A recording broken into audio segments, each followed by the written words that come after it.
In CI News this week, the Education Secretary faces court for blocking a free speech law, veteran journalist Charles Moore challenges the deception of so-called assisted dying, and baby loss certificates are now available to more parents who have suffered a miscarriage.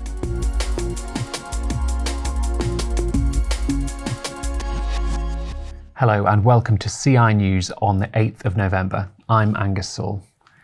The Education Secretary, Bridget Phillipson, is being taken to court for ditching a free speech law just weeks before it was due to come into force. The Higher Education Freedom of Speech Act, which was due to be implemented in August, was designed to protect academic freedom at universities. The Free Speech Union has been granted a judicial review hearing in January to appeal the controversial decision to shelve the Act after the Department for Education claimed it risked imposing serious burdens on universities. But Akua Reindorf KC of the Equality and Human Rights Commission said senior academics were being hounded out of their jobs or hounded around their campus for expressing their opinions, while historian David Abulafia from Cambridge University described the current situation as intolerable. Veteran journalist Charles Moore has warned that legalising assisted suicide would change the moral basis of society. He criticised activists for attempting to deceive the public by using the term assisted dying, which he said better describes palliative care. Moore emphasised that if assisted suicide is made legal, it would lead to vulnerable people becoming more vulnerable. In our law, our social relations and our order and our sort of overall moral judgments about things depend, among other things, significantly on the idea that people should not intentionally kill one another or help kill one another.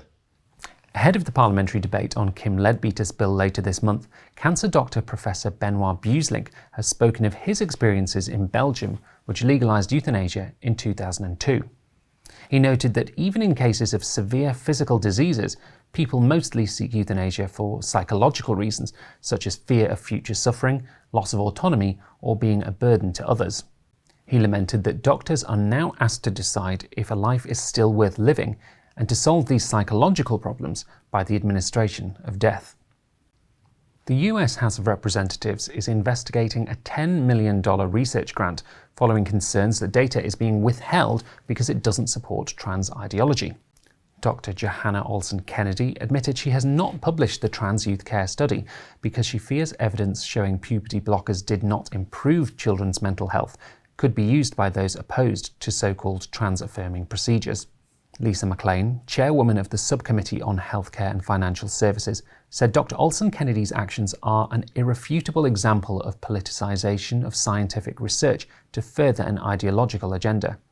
She emphasised that deliberately withholding results endangers children undergoing trans-affirming procedures that are irreversible and hold lifelong implications despite lacking adequate scientific support for their efficacy or safety. And finally, baby loss certificates are now accessible to more parents in England who have lost their baby due to a miscarriage. When introduced earlier this year, the certificates were restricted to parents whose baby died after September 2018. This cut-off date has now been removed. Broadcaster Mylene Klass shared, "Previously, women like me had no tangible proof of our baby's existence beyond our own memories and the evidence that clung to our bodies. Now, at least there is some acknowledgement of the life that was carried, however brief." Christian Institute Director Kieran Kelly said the certificates recognise the humanity of the unborn and acknowledge the vital truth that life begins at conception. To explore these stories and much more, visit our website christian.org.uk and be sure to subscribe and follow us across our social media channels. Thanks for watching and have a blessed weekend.